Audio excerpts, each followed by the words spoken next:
केंद्रीय जांच agency ED के द्वारा एक बड़ी कार्रवाई को अंजाम देते हुए दिल्ली के मुख्यमंत्री अरविंद केजरीवाल को पूछताछ का समन भेजा गया है और उन्हें दिल्ली मुख्यालय स्थित जो ईडी का मुख्यालय है वहां पर 2 नवंबर को पूछताछ के लिए बुलाया गया है। देखिए, जिस तरह से इस लिकर मामले में, जिस तरह से दिल्ली सरकार की आबकारी नीति मामले में, जिस तरह से केजरीवाल से संबंधित कई जो लोग हैं उनसे इस मामले में पूछताछ की जा चुकी है, कई लोगों का बयान दर्ज किया जा चुका है और पिछले कुछ समय पहले जिस तरह से संजय सिंह की भी गिरफ्तारी हुई और इस मामले में जिस तरह से कहा जा सकता है कि तफ्तीश का दायरा लगातार आगे बढ़ता जा रहा है, उसी के तहत मुख्यमंत्री अरविंद केजरीवाल को पूछताछ का समन भेजा गया। जिस तरह से हमारे ईडी के सूत्र बताते हैं कि उन्हें समन भेज करके ईडी मुख्यालय में बुलाया गया है और 2 नवंबर को उनसे पूछताछ के लिए बाकायदा समन जारी किया गया है। तो एक तरह से कहा जा सकता है कि ये मामला अपने आप में काफी बड़ा है, क्योंकि पहली बार दिल्ली के मुख्यमंत्री अरविंद केजरीवाल पूछताछ की प्रक्रिया में हिस्सा लेंगे और जिस तरह से दिल्ली सरकार की आबकारी नीति मामले को लेकर पिछले काफी समय से चर्चा चल रही थी,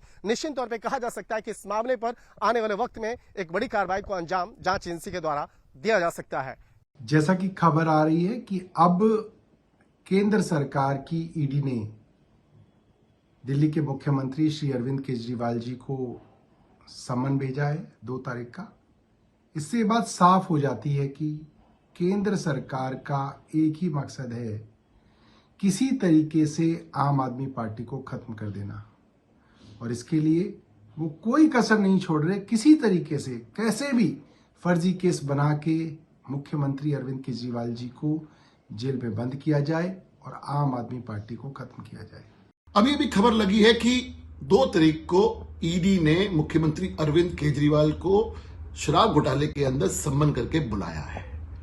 मुख्यमंत्री जी, आप जो मर्जी कहें, ईडी के बहुत सारे सवालों के जवाब आपको देने पड़ेंगे और ये सवाल और भी महत्वपूर्ण हो जाते हैं जब आज सुप्रीम कोर्ट ने दिन में जब मनीष सिसोदिया के को बेल रिजेक्ट करते हुए टिप्पणी की 338 करोड़ रुपए के बारे में, उसका सवाल का जवाब तो आपको देना होगा, क्योंकि इस सब शराब घोटाले के मास्टरमाइंड और किंग पिन तो अरविंद केजरीवाल जी आप ही हैं।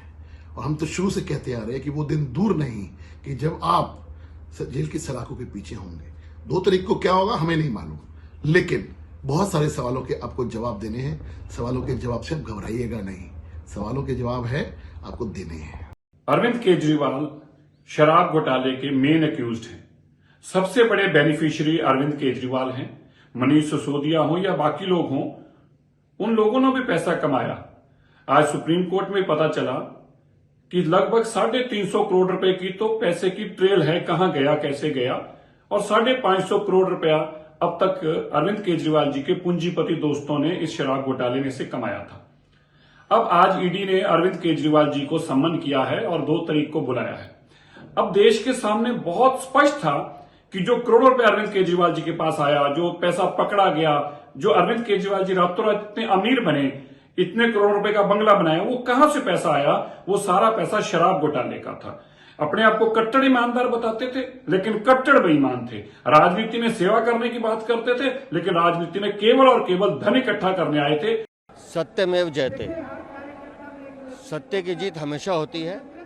और जब से ये शराब नीति का घोटाला आया था, हम पहले दिन से कह रहे थे कि इस पूरे घोटाले के सूत्रधार अरविंद केजरीवाल हैं। और आज जब माननीय सर्वोच्च न्यायालय ने मनीष सिसोदिया की बेल खारिज की और साथ ही साथ ये भी एस्टेब्लिश किया कि 338 करोड़ की मनी ट्रेलिंग, तो अब अरविंद केजरीवाल को बताना पड़ेगा कि वो 338 करोड़ रुपए कहाँ खर्च किए हैं।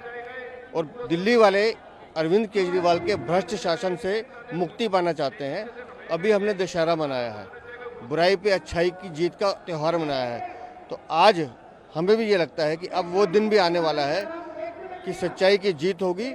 अरविंद केजरीवाल और इनकी पूरी टीम जो छाती पीट पीट कर अपने आप को कट्टर ईमानदार कहती है, इनके सबके चेहरे बेनकाब हो गए हैं। ये काले चेहरे अब जनता के सामने आएंगे। भारतीय जनता पार्टी को आम आदमी पार्टी से डर लगता है। दिल्ली और पंजाब में हो रहे हर काम से डर लगता है। फ्री बिजली से डर लगता है, अच्छे स्कूलों से डर लगता है, मोहल्ला क्लिनिक से डर लगता है। इसीलिए वो झूठे केस करके आम आदमी पार्टी के नेताओं को जेल में डालना चाहती है, पार्टी को खत्म करना चाहती है। इसी साजिश के तहत 2 नवंबर को अरविंद केजरीवाल को ईडी ने समन किया। उन पे झूठा केस लगा के उनको गिरफ्तार करना चाहते हैं ईडी वाले, भारतीय जनता पार्टी वाले। पर मैं भारतीय जनता पार्टी को बता दूं कि हम जेल जाने से नहीं डरते, हम उनके झूठे केसेस से नहीं डरते। हम देश के लोगों के लिए, देश के हर आम आदमी के लिए काम करते रहेंगे।